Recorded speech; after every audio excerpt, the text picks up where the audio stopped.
In the previous episode of Hanging Christmas Lights, Pete confesses. Turns out our Santa approval rating ain't quite what it used to be. Did Brian let the cat out of the bag? You'll have to forgive my brother. He comes across as a little bit gruff. Can Highlighting Utah deliver on their promise? We're going to walk you through step by step on how the pros do it. In this episode, Pete is showing an unsuspecting victim, rather a do-it-yourselfer, how to hang Christmas lights like a pro. You need to pay close attention because I don't like repeating myself. Stay tuned for the next exciting adventure of Hanging Christmas Lights.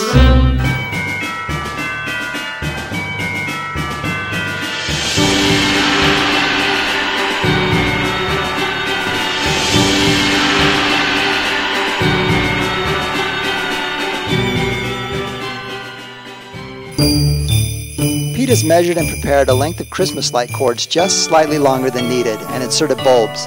So now we can lay out the lights. Be sure to tape off any end that you won't need to draw power from. You can just use standard electrical tape for that. Next, we need to attach our all-in-one clips.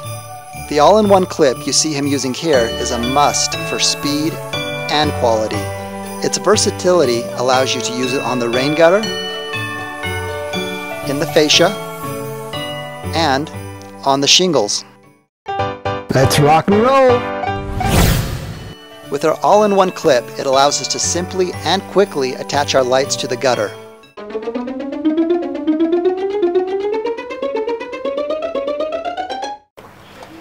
Yeehaw! Don't feel bad if you can't get her done like yours truly. Now, we simply switch the clip over to the other side of the light socket to attach our lights to the shingles. Since we are going from the eyebrow to the beginning of the gable, we will be left with a short gap. Here we'll need to remove 2 sockets. Simply remove the clip already attached to the socket. Using your wire strippers, squeeze the backing on the socket as demonstrated. Now, twist your wire strippers until the backing pulls away from the wire. Removing the necessary light sockets leaves us with a clean gap without lights dangling loosely between the eyebrow and the gable. Next, we need to make sure that we get a light right on the tip of the gable. The easiest way to accomplish this is to have someone at the bottom of the gable keeping the light in position while someone else positions a light at the top.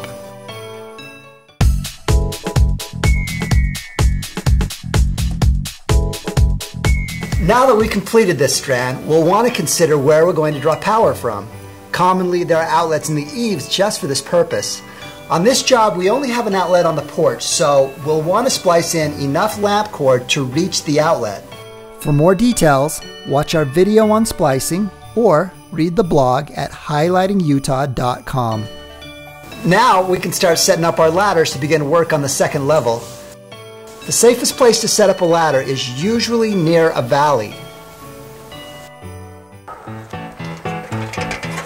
Now this is where we separate the men from the... Hey, you coming up, Pipsqueak? Where's your sense of adventure?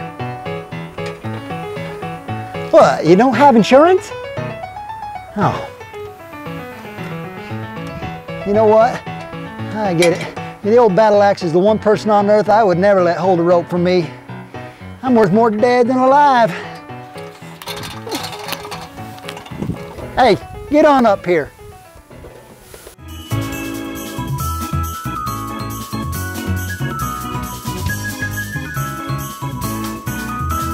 Once you've spliced in your lamp cord, be sure to tuck the cord in as neatly as possible before cutting it to length. Now that you've run enough cord to reach the plug, give it an extra foot of slack. Now, cut it and attach your plug. Repeat the process for your last strand, and when and only when you're finished, plug them in to test the lights. These are untested bulbs, so there's a good chance you'll have 1 or 2 that don't work. Now that you're done, wait until dark, then light them up. Thanks for your patience with Pete and for doing your part to highlight Utah during the best season of the year.